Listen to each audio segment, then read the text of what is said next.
Italian সেরিয়া ১৩ round শেষ হয়ে গিয়েছে এবং এই ১৩ রাউন্ডের পরে পয়েন্ট তালিকার শীর্ষস্থানে রয়েছে মাসিমিলিয়ানো আলেগ্রির এসি মিলান। অর্থাৎ তারা এই সিজনের স্কুদেত্তো জয়ের পথে বেশ ভালোভাবেই রয়েছে এবং তাদের এই দুর্দান্ত ফর্মের পেছনে সবচেয়ে বড় রিজন হলো তাদের ডিফেন্স। আপনারা জানেন ম্যানচেস্টার ইউনাইটেডের সাবেক কিংবদন্তি কোচ স্যার অ্যালেক্স ফার্গুসন আমাদেরকে জানিয়েছিলেন যে একটা দুর্দান্ত আক্রমণ ভাগ আপনাকে ম্যাচ জেতাতে পারে, কিন্তু ট্রফি জেতার জন্য আপনাকে একটা দুর্দান্ত রক্ষণ ভাগ থাকতে হয়। সো ওই টোটকার উপরে ভর করেই এসি মিলান তাদের ডিফেন্স শক্তিশালী করেছে অনেক ভালোভাবে।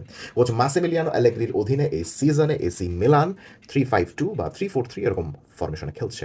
অর্থাৎ সেখানে সেন্টার ব্যাক থাকছেন 3 জন এবং 2 জন উইং ব্যাক থাকছেন। অর্থাৎ আমরা বলতে পারি যে মোটামুটি সব ম্যাচেই এসি মিলান 5 জন ডিফেন্ডার নিয়ে খেলছে এবং এই 5 জন মিলে এসি মিলানের ডিফেন্স দুর্দান্তভাবে সামলাচ্ছেন। 13 ম্যাচের মধ্যে 7 ম্যাচেই তারা ক্লিন শিট রেখেছে। সো এই 5 জন ডিফেন্ডারের মধ্যে সবচেয়ে আনএক্সপেক্টেড নেম যদি কেউ থেকে থাকে আমি বলবো একজন 19 বছর বয়সী ইটালিয়ানের কথা। আমরা এই সিজন শুরুর আগেও বুঝতে পারিনি যে এই ছোট ছেলে এসি মিলানের রক্ষণ ভাগের এমন গুরুত্বপূর্ণ অংশ হয়ে যাবেন রিসেন্টলি। আমি বলছি দাভিদে বার্তেসাঘির কথা। নামটা আপনাদের অনেকেরই অপরিচিত ঠেকবে, কয়েকদিন আগে আমারও অপরিচিত ঠেকেছিল এবং সেটা ঠেকাই স্বাভাবিক। তিনি আগে মিলানের বয়সভিত্তিক দলে খেলতেন এবং এসি মিলানের স্টার্টিং লাইন আপে তার নাম দেখার সম্ভাবনা দূর দূরান্তেও ছিল না। সব কিছু চেঞ্জ হয়ে যায় যখন এসি মিলানের মেইন লেফট উইং ব্যাক পারভিস এস্তোপিনিয়ান চোটে পড়েন। চোটে পড়ার পরেই এসি মিলানের কোচ মাসিমিলিয়ানো আলেগ্রি এই বার্তেসাঘিকে সুযোগ দেন এবং টিল নাও এই তরুণ ইটালিয়ান এই সুযোগের সদ্ব্যবহার করছেন দুর্দান্তভাবে।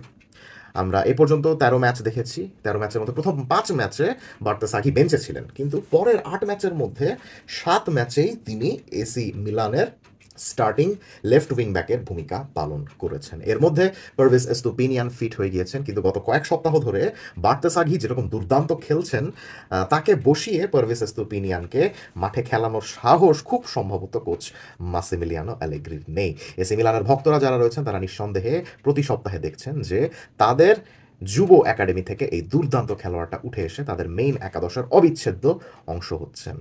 এসি মিলানের যুব একাডেমি, এসি মিলানের ডিফেন্স, এসব কথাগুলো যখন আমরা বলতে থাকি তখন আমাদের মাথায় অবিসংবাদিতভাবে চলে আসে পাওলো মালদিনির কথা, যিনি কিনা এসি মিলানের বিখ্যাত যুব প্রকল্প থেকে উঠে এসে এসি মিলানের অন্যতম শ্রেষ্ঠ খেলোয়াড় হিসাবে নিজেকে প্রতিষ্ঠিত করেছিলেন এবং ক্যারিয়ারের অন্য কোনো দলে যাননি। মজার ব্যাপার হলো এই পাওলো মালদিনিও কিন্তু 4-4-2 ফরমেশনে লেফট ব্যাকের ভূমিকায় খেলতেন শুরুতে, পরে ক্যারিয়ারের শেষ দিকে এসে তিনি আস্তে আস্তে লেফট সেন্টার ব্যাক হয়ে যান। মজার ব্যাপার হলো এই দাভিদে বার্তেসাঘিও কিন্তু যুব প্রকল্পে, এসি মিলানের যুব প্রকল্পে এই লেফট সাইডেড ডিফেন্ডারের ভূমিকাই পালন করেছেন অলওয়েজ, সেটা 4-4-2 ফরমেশনে লেফট ব্যাক হোক বা 3-5-2 ফরমেশনে লেফট সেন্টার ব্যাক বা লেফট উইং ব্যাক হোক।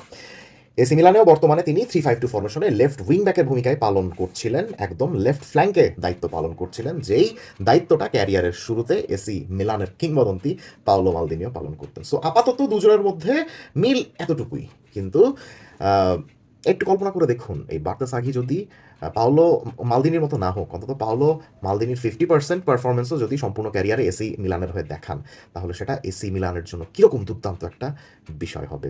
এর মধ্যেই কিন্তু বার্তেসাঘি জানিয়ে দিয়েছেন পাওলো মালদিনির প্রতি তার অ্যাডমিরেশনের কথা। শুধু তাই নয়, তিনি যেহেতু লেফট উইং ব্যাক, তিনি এসি মিলানেরই একজন সাবেক উইং ব্যাক থিও হার্নান্দেজের ব্যাপারেও তার অ্যাডমিরেশনের কথা জানিয়ে দিয়েছেন এবং আমাদেরকে বলেছেন যে তিনি থিও হার্নান্দেজের খেলা দেখে দেখে খেলা অনেক শেখেন। মজার ব্যাপার হলো এই থিও হার্নান্দেজ এসি মিলান ছেড়েছেন দেখেই এসি মিলানের নতুন লেফট ব্যাকের দরকার হয় এবং সেই নতুন লেফট ব্যাকের জন্যই ব্রাইটন থেকে পারভিস এস্তোপিনিয়ানকে এসি মিলান কিনেছিল।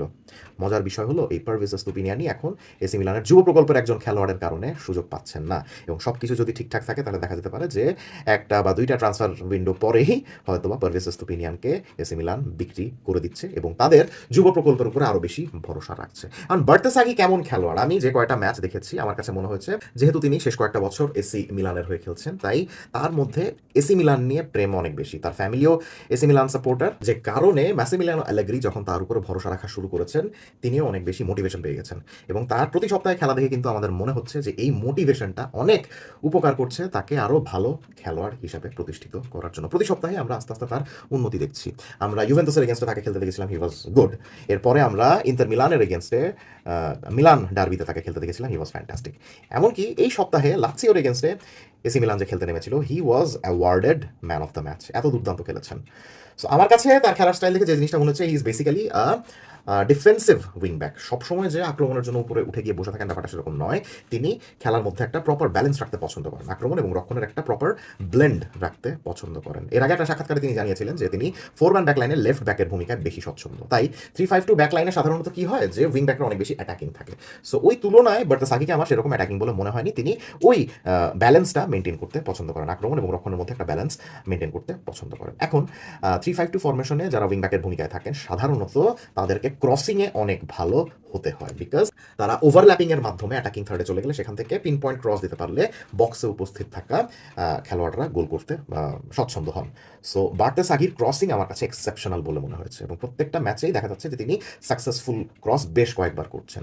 সো মাসিমিলিয়ানো অ্যালেগ্রি যদি এমন একটা ট্যাকটিক্স বের করেন যে ট্যাকটিক্সে মানে অধিকাংশ খেলোয়াড়, অ্যাটলিস্ট 3-4 জন খেলোয়াড় যদি প্রতিপক্ষের বক্সে গিয়ে বসে থাকে যখন বার্তাসাকি ক্রস দিচ্ছেন, তখন সেটা এসি মিলানের গোল পাওয়ার ক্ষেত্রে অনেক বড় একটা হাতিয়ার হতে পারে। So crossing is a very interesting aspect of this players game. শুধুমাত্র ক্রস যে তিনি দুর্দান্তভাবে দেন সেটাই না, তিনি যখন ডিফেন্ড করেন তখন ওই সব জোনগুলো থেকে প্রতিপক্ষ যখন ক্রস দেওয়ার চেষ্টা করে তখন সেই ক্রসিংটাও তিনি খুব সুন্দর মতো আটকাতে পারেন, ব্লক করতে পারেন। এই জিনিসটা অনেক বেশি ইন্টারেস্টিং এবং কনসিস্টেন্টলি আদর্শ উইংব্যাকের মতো উপরে নিচে ওঠানামা করার বিষয়টা তো রয়েছেই। বার্তাসাগির মতো একজন উইংব্যাক যখন রেগুলারলি খেলেন এবং এভাবে নিয়মিত পিন পয়েন্ট ক্রস দেন প্রতিপক্ষের বক্সে, তখন ইট ইজ ম্যান্ডেটরি যে আপনাকে 2-3 জন খেলোয়াড়কে বক্সের মধ্যে রাখতেই হবে হেড করার জন্য এবং গোলের সুযোগ সৃষ্টি করার জন্য।